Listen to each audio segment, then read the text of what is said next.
Hi ladies. Okay, so I'm here to do a update of sorts, talk about the 2-week wait and my first HCG blood test results, and just basically just update. So if you saw my previous video, it was my early pregnancy test and it came back positive. So I'm currently pregnant. If this is the first time you're watching me, I'll just link that video down below. So I got this positive on the 25th of August, which was Monday. It's now the 27th of August. And I thought I'll just come on and talk about a little bit about the 2-week wait and my first HCG blood test results and that sort of thing. So at the 7 DPO, I had the progesterone test to confirm if I ovulated, and that came back a high 59. So my specialist was very happy with that. It definitely confirmed that I ovulated. So that was a huge relief, because that was my biggest fear, that after everything going so well, that I didn't ovulate. So to hear that I did ovulate, it was a huge relief, and I kind of felt that it might work now that I know that I've ovulated. So yesterday I got back my HCG results, or beta blood test results, whatever you want to call them, beta. And so at 14 DPO, or 15 days past ovulation, it was 173. 173.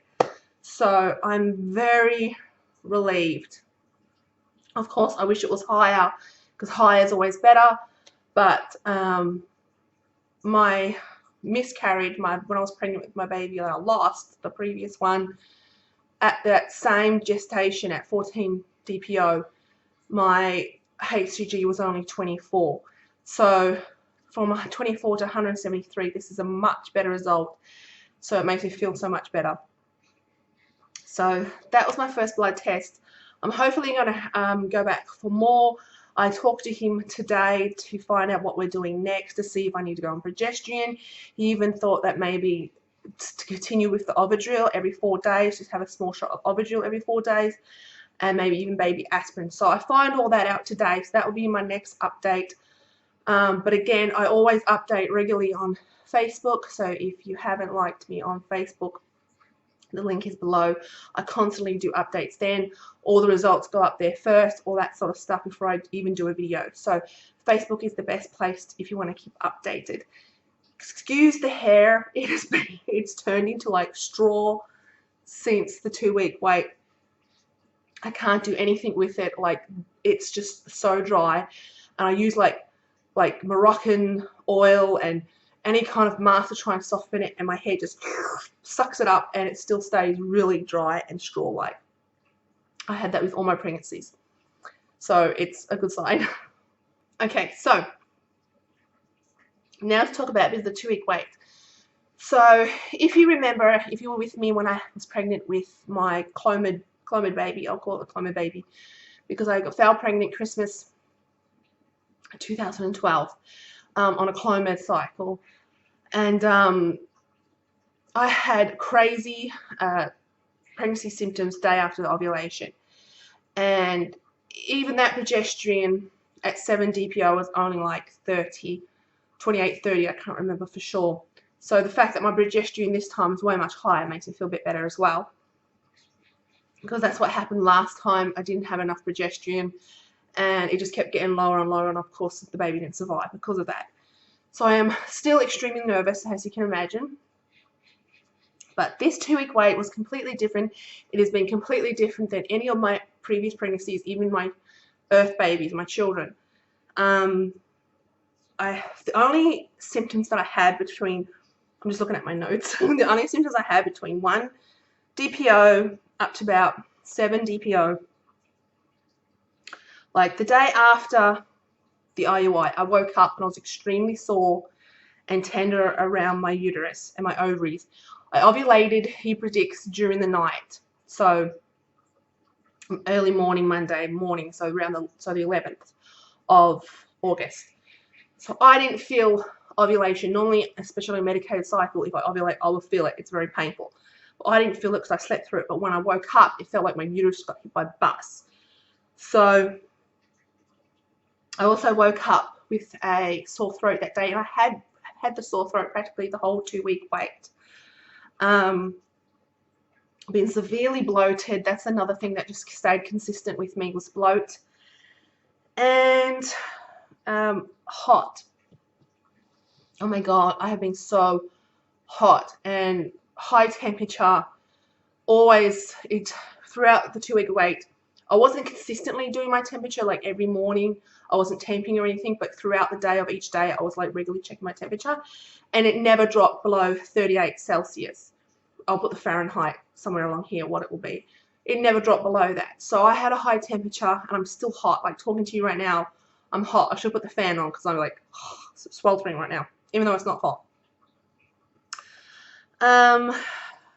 At 4 DPO, I was very emotional and moody. I had a bad dream that I woke up in a pool of my own AF blood, so that wasn't very nice. Very anxious. I was anxious the whole first week. I think I felt too normal, and from my previous experience, I'm used to so many symptoms, and this was hardly anything. Like leading up to AF, I'm always moody and cranky, so to be moody and cranky in the 2-week was nothing. It didn't seem, you know, like a sign. I also had a lot of weird dreams, which I mentioned on Facebook, and everyone was like, oh, you know, it probably is, you know, it's a symptom. I had dreams like that, but I don't remember having dreams, so I didn't, like, I was hoping that was a good sign, but I didn't, like, take it on board with me.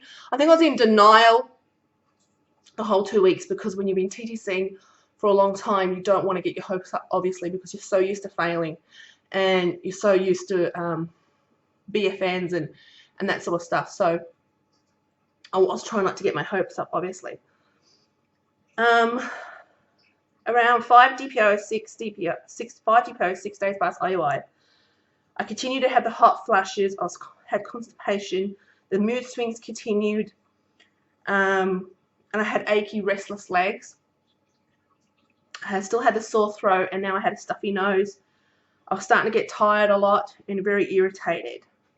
I had a little bit of dizziness at 8 DPO and 9 DPO, and also at 8 and 9 DPO, I had this strange, like, cramping. It's like stitch, you know, when you get like a really bad stitch from like running or something.